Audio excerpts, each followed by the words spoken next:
How we doing?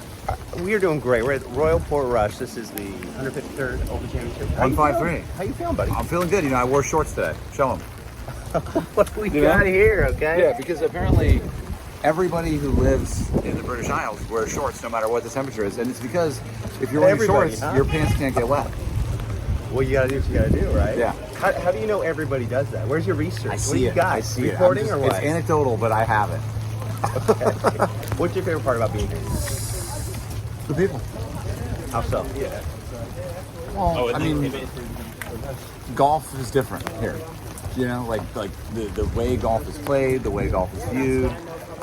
You know, there's no golf carts. It's not exclusive. You can bring your dog on the course, and so that reflects itself into the championship, the oldest championship. So yeah, it's the people. If you were here with no people, it would just kind of be pretty, but it's more than that. And then I guess just lastly, like how is your experience overall? Like what are you hoping to get the rest of the way for this trip? Well, it's been really exciting because I'm here with a non-golf industry person who's new to the game. You talk to people that aren't golf people? Are you serious? Well, it's my girlfriend. Right? and so for me, I'm really just, it's so fun to walk around with someone who is seeing it for the first time. And so I have no druthers around who wins. I will say, I think one of the most interesting things I've seen in golf media this week is Scotty's comments. Really? On essentially what it sounds like. There's like a Buddhist thing going on under there where it's like purpose and you know, loving the game is one thing. Yeah. Deeper meaning. Deeper, you know, winning is not everything is a tagline that's waiting for a brand out there. Interesting. Yeah, there's more than winning. So what did that do for you emotionally or spiritually even? You asked Phil Mickelson, is this a spiritual game? I'm going to throw it right back at you 10 years later. What did that do for you spiritually? What do you mean? Well, I mean, okay, so what resonated with you in what Scotty said?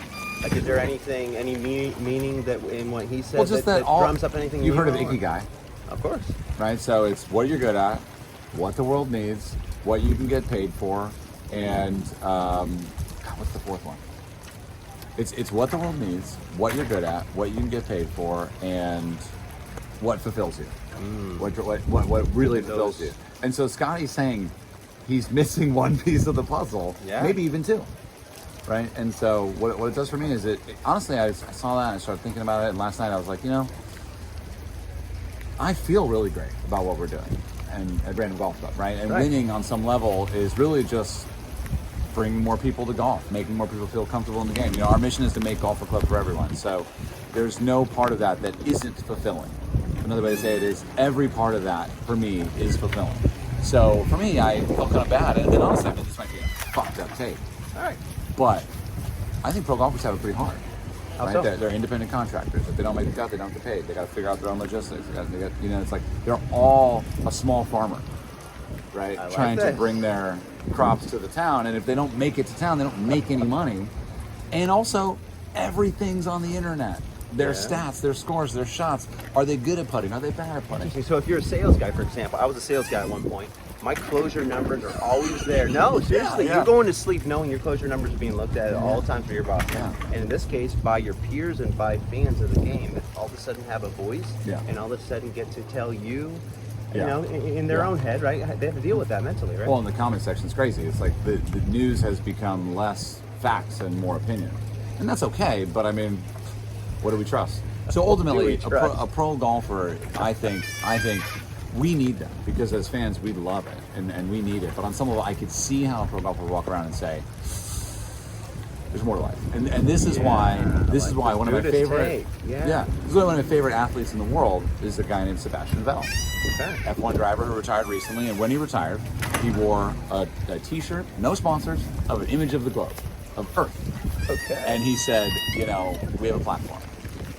Interesting. Right, and I'm grateful to have been able to drive cars. I love driving cars, but at the end of the day, we're just driving in circles. So I think there's a hill to get over, and the ones that stick around often do. Tiger's made a huge impact in the game. I don't know if you've seen it, but in Augusta, there's a letter from Tiger from his first Masters win. Really? And it talks about 3 times he mentions, you know, what he's been able to do for the game, right, and what he's been able to do for the game. And so I think, obviously, as you know, Tiger's legend and impact has grown over time. You know, I think we've seen that. We have. Yeah. Well, we're going to pick up more on a podcast. I love it. We're coming on. And, you know, we just keep randomly running into each other. St. Andrews in 2022. Yeah. Okay, Pebble Beach was for the first time. That's BC where I'm was referring fun. to Phil Mickelson, right? Yeah. You and your whole crew were in the parking lot, and you just randomly, you know, random golfer. You randomly were just like, hey, what's going on, man? You need a ride somewhere? Like where you head to the media center? You don't care who you're talking to. You're going to start a conversation with anybody. Yeah. You have an issue with Doug Ferguson. It seemed like at a round of golf in Hawaii, he's in here. Yeah, I can't wait. You know, it taught me something. Conflict resolution. You don't even stew on it. You're like, oh, Doug, you went right up to him. You're like, Doug, did we play for you guys? I played Did you ahead have of an Doug issue with Ferguson, you, a Doug? legendary media guy. Right. Yeah. But I'll this go guy's apologize ability. again. Yes, we'll do it. But your recall is next level, and we're gonna have a great pod. So Thanks, bud. I'm looking forward to it. All right, Stay boy. dry.